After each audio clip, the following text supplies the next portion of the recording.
पंढरपूर पासून अवघ्या 15 मिनिटांच्या अंतरावर पंढरपूर करकंब रस्त्यावर धोत्रेज ग्रँड प्रायव्हेट लिमिटेड घेऊन आले आहेत पंचतारांकित सुविधांनी युक्त हॉटेल ग्रँड। तसेच पुण्या मुंबईच्या धर्तीवर सर्व सुविधांनी युक्त hotel Shriyash restaurant, veg non veg permit room bar, प्रशिक्षित कुक व होस्टिंग सेवा हॉटेल ग्रँड मध्ये उपलब्ध आहेत। 50 एसी रूम्स, 3500 स्क्वेअर फुटाचा सुसज्ज बकवेट हॉल, भव्य एसी सूट्स, टेरेस गार्डन, भव्य लॉन आणि चेंजिंग रूम सहित स्विमिंग टँक, प्रशस्त पार्किंगची सुविधा। पंढरपूर नजीक असलेल्या हॉटेल ग्रँड या सुसज्ज आणि पंचतारांकित सुविधांनी युक्त hotel grand, hotel Shriyas restaurant, veg non veg permit room बार, पंढरपूर करकंब रोड। संपर्क 02186 24 22 45। ताज्या घडामोडी पाहण्यासाठी PVN म्हणजेच पंढरी वार्ता न्यूज या चॅनलला सबस्क्राईब करा।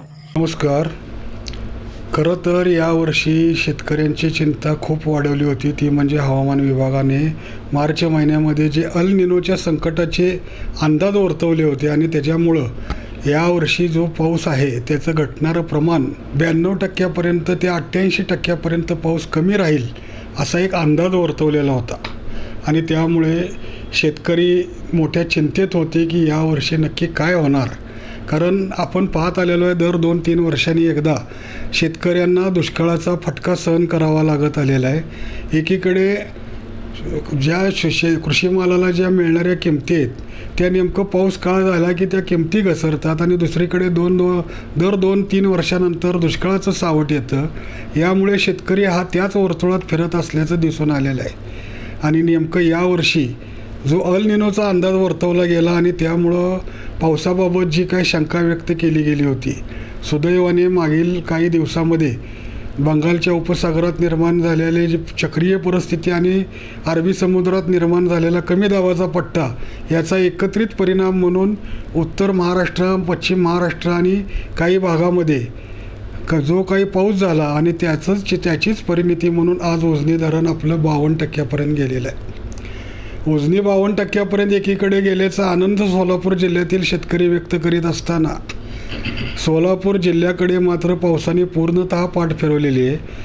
नदीकाठच्या परिसरावर तर आणखी मोठं संकट आहे, कारण उजनीमधून भीमेत सुटणारे आवर्तनं थांबलेले आहेत आणि या शेतकऱ्यांनी ज्यांनी उजनी धरणाच्या भूसंपादन प्रक्रियेला मोलाचा हातभार आपल्या जमिनीत देऊन लावला, पुनर्वसनासाठी जमिनी दिल्या, ते भीमाकाठचा शेतकरी संकटात सापडलेला आहे।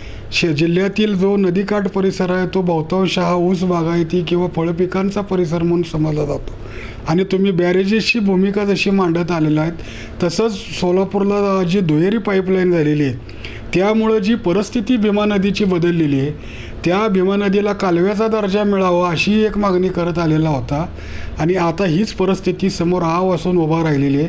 काय सांगाल याबाबत? हा चांगला विषय तुम्ही आज आणलेला आहे, कारण मागच्या 4-5 दिवसापूर्वी आम्ही प्रांतसाहेबाकडं निवेदन दिलं होतं आणि त्याच दिवशी आम्ही आमच्या पालकमंत्री जयकुमार गोरे साहेबांना आणि विखे पाटील साहेबांना मेल पण केले होते की आपल्याला आता नदीला पाणी सोडणं गरजेचं आणि कॅनलला पाणी सोडणं गरजेचं आहे। हा विषय बॅरेजेसचा विषय मागच्या 5-6 वर्षापासून आमची मागणी आहे। प्रत्येक वेळेस मुख्यमंत्री आले की बॅरेजेसचा विषय आम्ही त्यांच्यासमोर मांडतो। इलेक्शन आलं की सगळी लोक, नेते मंडळी सगळी बॅरेजेसचा विषय होय म्हणतात, करायचं म्हणतात, पण अजून काय दुर्दैव आमच्या सोलापूर जिल्ह्याचं आहे की अजून बॅरेजेसला काय मंजुरी आलेली दिसत नाही। फक्त मी जरी हा विषय, आता आपण चांगला विषय काढला की कारण मी जरी हा बॅरेजचा विषय काढला तर माझ्या मागं माझा वैयक्तिक कुठलाही स्वार्थ नाही। बॅरेजचा विषय मांडण्याच्या मागं कुठलंही राजकारण मी करत नाही, पण जी लोकप्रतिनिधी सोलापूर जिल्ह्यातली सगळ्यांनी मांडणी किंवा अधिवेशनामध्ये प्रश्न मांडतात पण कुठं पाणी मुरतं हेच आम्हाला आत्तापर्यंत काय कळलं नाही। काय आमदार आम्हाला सांगितलं जातं की बॅरेजेस मंजूर झाले, आम्ही सगळी तिचं डिझाईन झाले, तयार असं झालं असं बोललं जातं आहे। मग हे पाणी कुठं मुरतं ह्या मागच्या 2-3 वर्षापासून मी फक्त चर्चाच ऐकतो आहे। तर मला एवढं सांगायचं आहे की हे आपल्याला बॅरेज होणं अतिशय गरजेचं आहे, कारण ज्या टायमाला यशवंतराव चव्हाण साहेबांनी त्या टायमाला सांगितलं होतं, विठ्ठलाला साकडं घातलं होतं की बाबा विठ्ठला मी ही भीमा नदी मी अडवतो आहे, जरी मी अडवली तरी ते सर्व शेतकऱ्याच्या दारापर्यंत कॅनलच्या माध्यमातून, नदीच्या माध्यमातून आणि जे पुनर्वसन होईल त्यांच्या माध्यमातून सर्व शेतकऱ्याला त्याचा पाण्याचा मोबदला मिळेल पिण्याच्या पाण्याचा असेल बागायती सोय त्या टायमाला यशवंतराव चव्हाण साहेबांनी सांगितलेलं आहे. आणि मग आता जर हे नक्की उजनी धरण हे सोलापूर जिल्ह्यासाठी आहे, मग हे पाणी जातंय कुठं मुरतंय कुठं हेच आम्हाला प्रश्न खऱ्या अर्थानं सातत्याने गेली 4-5 वर्षे आपल्याला पडतोय. आज अनलिनोचा एवढा मोठा इफेक्ट आहे. महाराष्ट्राच्या मुख्यमंत्र्यांनी सांगितलं होतं की अनलिनोचा इफेक्ट होणार आहे. मग त्यांनी त्या पद्धतीने नियोजनही चांगलं केलेलं आहे. आणि यावर्षी जरी पाऊस एकदम कुठं मागच्या 15-20 दिवसापूर्वी पुणे आणि नाशिक भागात, नगर भागात, मुंबईला पाऊस चांगला पडला, त्यामुळं आपलं एक 50-52% धरण तर प्लसमध्ये आलं आहे. पण आमची मागणी हीच आहे ना, आपल्याला बॅरेजेस होणं इथनं पुढं काढायची गरज आहे. कारण बॅरेजेसमुळं जे आपल्याला पाणी लोकांपर्यंत पोचण्याची जबाबदारी आणि पिण्याचा पाण्याचा प्रश्न नदीकाठचा सुटणार आहे. आता तुम्ही जो मगाशी विषय मांडला, नदीकाठला हा कॅनलचा दर्जा आम्ही त्या टायमाला सुद्धा आम्ही आंदोलन करून त्या टायमाला मला वाटते सोडल साहेब होते आणि त्यांनी आम्हाला त्या पद्धतीनं आम्ही सोलापूरला पाण्याच्या ऑफिसमध्ये जाऊन तिथं आंदोलन, एका दिवसाचं आंदोलन आम्ही केलं होतं आणि नदीकाठचा दर्जासुद्धा आम्ही त्या टायमाला घेतलेला आहे. आणि मग पाणी का सुटत नाही हीच अडचण आमच्यासमोर आहे. तर त्यासाठी सरकारनं थोडं प्रयत्न आता इथनं पुढं करणं गरजेचं राहणार आहे. चेअरमन साहेब, मागील वर्षी अगदी मे महिन्याच्या मध्यावधीपासून पावसाला सुरुवात झाली. खूप मोठ्या प्रमाणात पाऊस झाला. जुलैच्या पहिल्या आठवड्यातच उजनी धरण 100% भरलं होतं आणि तरीही या उन्हाळ्याच्या काळामध्ये भीमा नदीला एक पाळीही मिळू शकली नाही.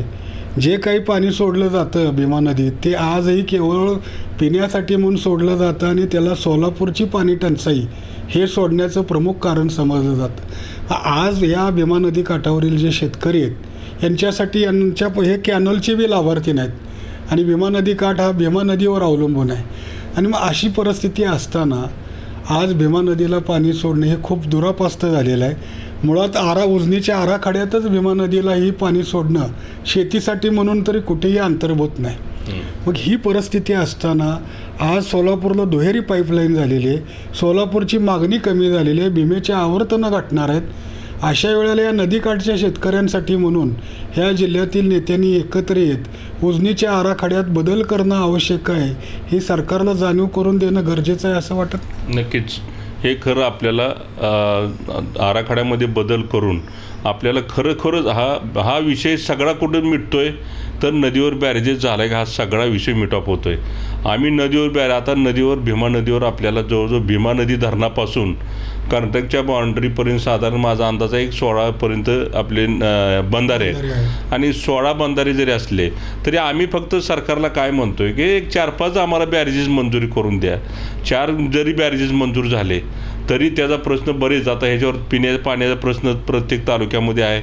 मग पंढरपूर तालुका असेल, खाली अक्कलकोट असेल, मंगळवेढा तालुका असेल, दक्षिण सोलापूर तालुका असेल, हे सगळे बऱ्यापैकी माडा असेल, सांगोल्याची पंढरपुरातनं पाणी, सांगोला तालुक्याला सुद्धा पाणी तिकडे गेलेलं आहे. हे सगळे प्रश्न आपल्याला सोडवायचे झाले तर बॅरेजेसच हे पहिलं उत्तर त्याला आहे. आणि बॅरेजेस का होईना हा प्रश्नच मला पडतोय, कारण मी सातत्याने याचा गेली 5-6 वर्ष झालं पाठपुरावा करतोय. मागच्या याच्यात सुद्धा सगळ्या आमदारांना आम्ही पत्र पाठवली, काय आमदार साहेबांनी अधिवेशनामध्ये प्रश्न मांडले आणि मग हे आपल्याला अधिवेशनामध्ये प्रश्न मांडतात आणि बॅरेजेसची मागणी केली एवढं सांगितलं जातं, मग अंमलबजावणी का होईना हा प्रश्न आमच्यासमोर सर्वसामान्य शेतकऱ्यासमोर पडतोय. कारण खरंच सोलापूर जिल्ह्यामध्ये बऱ्यापैकी जवळजवळ 70-80% हा सोलापूर जिल्हा बागायत आहे आणि ते कशावर अवलंबून आहे, सगळं उजनी धरणावर साहेब अवलंबून आहे. आणि आज मगाशी म्हटला तुम्ही 10-12 कारखाने सोलापूर जिल्ह्यामध्ये नाहीत तर सोलापूर जिल्ह्यात 38 साखर कारखाने आहेत. आणि ह्याचा स्रोत काय पाण्याचा तर उजनी धरण असेल किंवा नीरा भाटघरचं धरण असेल, हे स्रोत मेन आहे. आणि त्याच्यामुळे एवढा मोठा टॅक्ससुद्धा सरकारला जातो आहे, त्यातून दळणवळण एवढं होतं आहे किंवा व्यवहार चांगले मोठमोठे त्या निमित्तानं त्या कारखान्यामाध्यमात मोठमोठे व्यवहार होतात. साखर कारखान्यामुळं असेल, बागायती क्षेत्रामुळं असेल, या सगळ्यामुळे 70-80% रोजगारीचा प्रश्न बऱ्यापैकी या उजनी धरणावर अवलंबून आहे. कारण उजनी धरणात आणि नदीला पाणी असलं की शेतकरी ऊस चांगला दाबून काढतोय, उत्पन्न चांगलं मिळतंय, गुराढोरांना पाणी प्यायला मिळतं, या सगळ्या गोष्टी त्या उजनी धरणावर अवलंबून आहेत. तर माझी सगळ्यांना हात जोडून एवढी विनंती राहणार आहे की आपल्याला बॅरेजेस होणं आणि ते नुसतं चर्चा नको आहे तर त्याची अंमलबजावणी होणं आता इथनं पुढं काढायची गरज राहणार आहे. अंमलबजावणी झालं, बॅरेजेस झाले की आपले सगळे प्रश्न मार्गी लागतात. एका बाजूला शक्तिपीठ महामार्ग एवढा मोठा निघतोय आणि शक्तिपीठ महामार्गाला एवढा प्रोटेक्शन देत आहे, बंदोबस्त देत आहे, ते ॲक्वायझेशन करताय तुम्ही, ते रस्त्याबद्दल आम्हाला दुमत नाही. कारण शक्तिपीठ महामार्ग होणं हा सरकारचा निर्णय आहे, त्यामुळे त्यांचा त्याबद्दल मी काय बोलू शकत नाही. पण माझा विषय महत्त्वाचा राहतोय की जसं तुम्ही शक्तिपीठाला जेवढी ताकद लावताय तेवढी ताकद जर सोलापूर जिल्ह्यामध्ये महाराष्ट्रातल्या सगळ्या नेते मंडळींनी, आमदारापासून सगळ्या नेते मंडळींनी जर ताकद लावली तर बॅरेजेसचा प्रश्न हा मार्गी लागलाच पाहिजे. बॅरेजेस झाल्यानंतर मात्र आपल्या जिल्ह्याचं खरोखरच अतिशय चांगलं, ज्या यशवंतराव चव्हाण साहेबांनी जो उद्देश होता तो उद्देश खऱ्या अर्थानं चांगला, आपल्याला तो उद्देश सार्थक ठरला असं आपल्याला नक्की 100% आपल्याला लक्षात येणार आहे. कारण उजनी धरण पहिलं 110% भरलं की आपल्याला 3-3 वर्ष उजनी धरण पुरत होतं. आज मागच्या 2 वर्षात तुम्ही बघताय उजनी धरण एका टायमाला 100% भरतंय, 110% भरतंय आणि मग मात्र उन्हाळ्याच्या पाणी 3-3 पाळ्या उन्हाळ्याला सुटते, 2-2 पाळ्या सुटतात आणि ह्या 2 वर्षात मात्र आपल्याला एकाच पाळीव थांबावं लागलं. खरीपाच्या पाळ्या कमी झाल्या. मग ही पाणी जातंय कुठं? मग पाणी जातंय कुठं म्हणण्यापेक्षा ह्याला जर उत्तर एवढं आपल्याला पाहिलं असेल तर आम्हाला बॅरेजेस होणं गरजेचं आहे. बॅरेजेस झालं की आपल्याला वाहून जाणारं पाणी अडवता येतं आहे. मला वाटतं 5 ते 10 TMC पाणी वाचणार आहे आणि त्याच्यामुळं कॅनलला पाणी रोटेशनमध्ये चांगल्या पद्धतीने सुटणार आहे. ते कॅनलला पाणी वर्षातून 10 महिने 8 महिने पाणी सुटलं की कॅनलमधनं जो लॉस झालेला आहे तो लॉस ऑटोमॅटिक भीमा नदीला येणार आहे. म्हणजे हे रोटेशन एकदा चालू झालं की नक्की त्यामुळं चांगला फायदा खरोखरच होणार आहे. आणि बॅरेजेस झाले की कॅनलला पाणी कायम राहते आणि कॅनलला पाणी कायम राहिलं, कॅनलमधनं जे लॉसेस होतात ते वड्याला जातात आणि वड्यावरून जे पाणी जातं आहे ते नदीला येणार आहे. पण त्याला सातत्यानं कॅनल चालला पाहिजे. एका बाजूला कॅनललाही पाणी फुल सोडत नाहीत ही लोक, एका बाजूला नदीलाही पाणी मिळत नाही आणि शेतकरी आता एवढ्या उन्हाळ्यामध्ये चांगलं पीक सांभाळ आहे आणि आता शेतकरी काठची, नदी काठचा, कॅनल काठचा आज ऊस बघायला गेलं तर दुर्दैवानं आमच्याकडे पाऊस एकदमच सोलापूर जिल्ह्यामध्ये कमी आहे. जो पाऊस झाला तो पुणे जिल्ह्याच्या पुढून तिकडं पाऊस जास्त पडला आणि सोलापूर जिल्ह्यालाच पाऊस एकदम कमी आहे. आणि आता पिण्याच्या पाण्याचा सुद्धा प्रश्न निर्माण व्हायला लागला आहे, चाऱ्याचाही प्रश्न निर्माण व्हायला लागला आहे. आणि मग दक्षिण काशी म्हणून पंढरपुराकडे बघितलं जातं आहे. आज एवढी मोठे वारकरी आता पालखी आषाढी वारी आता 5-6 दिवसावर येऊन 8-10 दिवसावर येऊन तोंडावर थांबलेले. आषाढी वारीच्या निमित्तानं 10-20 लाख लोक येतात. यांच्या पिण्याचा पाण्याचा प्रश्न, यांच्या आंघोळीचा प्रश्न, नदीला पाणी वाहतं राहिलं, ह्या सगळाच मेसेज चांगला जाणार आहे. आणि त्यासाठी खरोखरच माझी राज्य सरकारला, सगळ्यांनाच, माझ्या आमदारांना, राज्य सरकारला, मिनिस्टरला, पालकमंत्र्यांनी, आता पालकमंत्र्यांनी निर्णय आम्ही मागच्या वेळी निवेदन दिलं तर ते पालकमंत्र्यांनी निर्णयसुद्धा चांगला घेतला की आता कॅनलला पाणी सोडायचं नियोजन त्यांनी केलेलं आहे. तर असं आम्हाला महत्त्वाचा विषय, कॅनलला पाणी आता सुटलंच पाहिजे. कारण तोही प्रश्न माझा मागच्या 4 दिवसापासून होता. कुणीच, मला दुर्दैव साहेब, मला म्हणजे असं वाटतंय की ह्या 4-5 दिवसामध्ये कॅनलचा पाण्याचा एखाद्या दुसऱ्या आमदारानं मांडला असेल. मग एका अधिकाऱ्याला मी फोन केला, ती म्हणली अहो तुम्ही एवढी मागणी करताय पण आम्हाला कुठल्या आमदाराने हा प्रश्नच आमच्यासमोर मांडला नाही. मग हे सगळे आमदार काय, मला काय कळणार. मी म्हणजे आमदारांची मापं काढतो असं नाही, पण तुम्ही का ताकद लावून आता कॅनलला पाणी सुटणं गरजेचं आहे. कारण 52% धरण झाले, 52% धरण झाले. आपल्याकडे आता पालखी यायला लागलेली आहे आणि मग एक पाळी जर सोडली असती तुम्ही, आता सोडायलाच पाहिजे. त्यामुळं आम्ही त्या पद्धतीने प्रांतसाहेबांना भेटून पालकमंत्री साहेबांना निवेदन आम्ही मेलवर पाठवलं आणि मग आता तिने कुठेतरी परवा कोणतरी एक प्रतिनिधी भेटले आणि तिने आता त्यांना सांगितलं की बाबा आम्ही आदेश खाली कॅनलला पाणी सोडण्याचे दिलेले आहेत. आणि आम्ही काय म्हणतोय, वारी आली आता, निरेचं पाणी, निरा भाटघर धरण फुल झालंय, त्याचं काय तर आम्हाला समजलं 5-6 हजार क्युसेस पाणी नदीला आलं आहे. म्हणजे ते उजनीचं पाणी ते वाचलं, कारण ते पाणी नदीत आल्यामुळं तो एक प्रश्न मार्गी लागला. मग कॅनलचं जर पाणी कॅनलला सुटलं तर आता हातातोंडाशी आलेला घास शेतकरी, आज तुम्ही सगळी आमदार, लोकप्रतिनिधी किंवा मिनिस्टर, मंत्र्यांनी जर नदी काठ आणि कॅनलच्या काठने जर फिरले तर आता एवढं वारं ह्या 8-10 दिवसात, 15 दिवसात सुटलेलं आहे. त्यामुळं ज्या लोकांनी ऊस चांगला जपला, रात्रंदिवस कष्ट केलं, तो मात्र या 15 दिवसात ऊस पाक आता जळायला लागलेला आहे. बरीच पिकं जळायला लागली. ऊस असेल, डाळिंब असेल, ही बरीच पिकं जळायला लागले, त्यामुळे नुकसान होणार आहे. त्याच्यामुळं हे पाणीसुद्धा सोडणं अतिशय, कॅनलला पाणी सोडणं अतिशय गरजेचं राहणार आहे. आणि त्यासाठी मी पालकमंत्र्यांना आपल्याच्या वतीनं विनंती करतोय आणि त्या पद्धतीने पालकमंत्र्यांनी सुद्धा निर्णय लवकरात लवकर उजनीला उजव्या आणि डाव्या फाट्याला ताबडतोब पाणी सोडून आम्हाला आता तरी निदान चालूपुरता तरी दिलासा द्या. आम्ही काय म्हणत नाही 2 महिने 3 महिने पाणी सोडा, एक पाळी जरी काढली आणि त्या निमित्तानं पालखीला पण त्याची मदत होईल, पिण्याच्या पाण्याचाही प्रश्न मार्गी लागेल आणि आपल्या पिकाचाही प्रश्न मार्गी लागेल. तर त्यासाठी पाणी सोडणं गरजेचं राहणार आहे. NRBCच्या माध्यमातून आता NRBCचंही पाळी चालू झालेली आहे आणि पाळी चालू झाली की NRBCचं धरण भरले की तिसंगी तलावात सुद्धा पाणी सोडायचं ते कायदाच त्या पद्धतीनं आहे. आणि त्याच पद्धतीनं तिसंगी तलावामध्ये सुद्धा काय कॅनलला पाणी सोडा, काय 10-20% तिसंगीलाही पाणी तलावात सोडलं पाहिजे. ह्या मागण्या प्रामुख्याने मागच्या 4 दिवसापासून आम्ही सातत्यानं प्रांतसाहेब आणि पालकमंत्री साहेबांना केलेलं आहे. त्याच्यावर ते निर्णय घेतील असं आम्हाला प्राधान्यानं वाटतंय.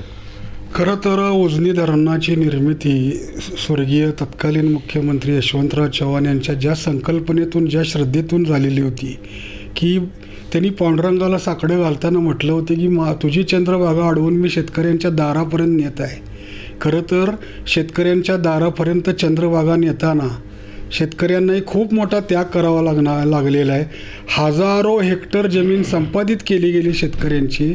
नदीकाठच्या हजारो शेतकऱ्यांच्या जमिनी संपादित करून जे धरणग्रस्त आहेत त्यांना वाटप कराव्या लागल्या. आणि आज जो नदीकाठ आहे तो मात्र उजनीकडे आशाळभूत नजरेनं पाहताना दिसून येतो. त्याला कारणही तसंच आहे, कारण सोलापूरला दुहेरी जलवाहिनी झाली, त्यामुळे सोलापूरची गरज कमी झाली. आणि दुसरीकडे उजनीतून भीमा नदीला कालव्याचा जो दर्जा आहे तो नसल्यामुळे भीमा नदीत पाणी सोडणं हे मर्जीचं काम झालं. खरं तर निवळ पहिल्यांदा बॅरेजेस, भीमा नदीवर बॅरेजेस हा मुद्दा खरं तर 2013 साली सोलापूरचे आमदार सुभाष देशमुख साहेबांनी विधानसभेत उपस्थित केला होता आणि वडापूर येथे त्या बंधाऱ्याची एक मागणीही झालेली होती. विधानसभेतही तो प्रश्न झालेला होता. चेअरमन साहेब, कालच्या 2024च्या निवडणुकामध्ये पुळूज येथील जो बंधारा म्हणजे बॅरेजेस आहेत त्याचा मुद्दा गाजला.